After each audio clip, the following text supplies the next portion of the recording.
এখন কয়টা বাজে? তুমি এখন ঘুম থেকে উঠলে কেন?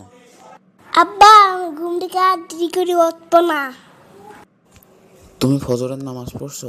তোমাকে না বলছি প্রতিদিন ঘুম থেকে উঠে ফজরের নামাজ পড়বা? আব্বা ঠিক আছে, ইনশাল্লাহ আমি কাল থেকে 5 ওয়াক্ত নামাজ পড়ার চেষ্টা করব।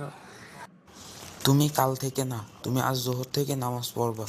প্রত্যেক দিন যেন 5 ওয়াক্ত নামাজ পড়বা এবং ভালো কাজ করবা।